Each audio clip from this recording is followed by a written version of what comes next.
썩은 돌로는 통합이라는 포석을 둘 수 없습니다. 통합이라는 키워드에만 집착해 인사검증 시스템의 허점을 여실히 드러낸 것이 이해훈 후보자 사례입니다.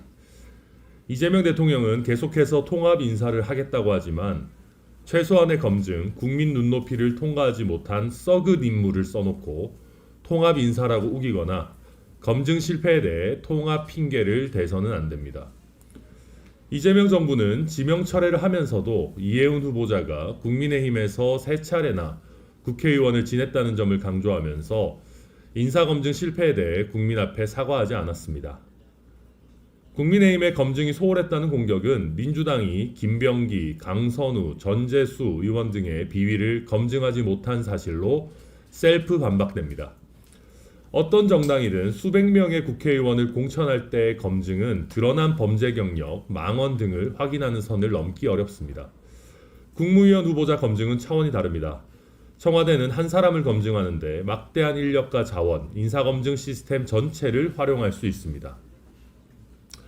특히 위장전입, 위장미혼수법을 활용한 원펜타스 부정청약은 주민등록 초본, 등기부 등본 등 인사검증 자료만으로 충분히 의심이 가능했습니다. 재산 규모가 막대한 후보자에 대해서는 재산 형성 과정을 검증하는 것이 인사검증의 기본 중의 기본입니다. 이재명 대통령은 인사검증 실패에 대해 국민 앞에 사과하십시오.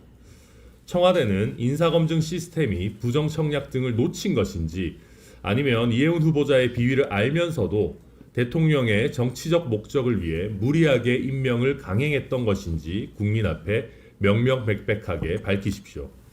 그래서 인사검증 시스템의 보완이 필요한 것인지 아니면 이재명 대통령의 의사결정에 문제가 있는 것인지를 파악하고 필요한 보완 조치를 해야 합니다.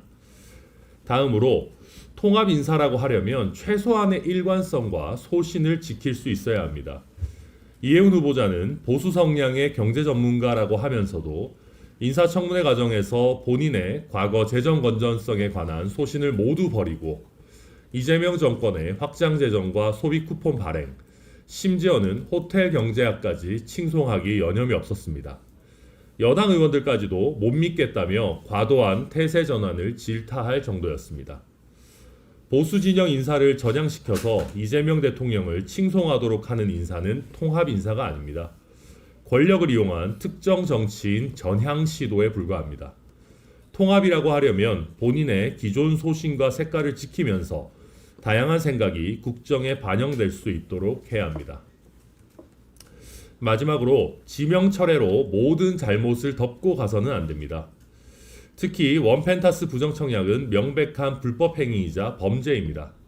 청문회 과정에서 국토부는 부정청약 조사에 소극적인 태도를 보였습니다. 지금이라도 원펜타스 부정청약을 철저하게 조사해서 불법이 있으면 처벌은 물론 당첨 취소와 주택 환수 등 엄중한 제재를 해야 합니다. 이재명 대통령은 어제 부동산 불로소득을 강하게 비판했습니다. 직은 못 지키더라도 집은 지키겠다는 태도를 용인해서는 안 됩니다. 이상입니다.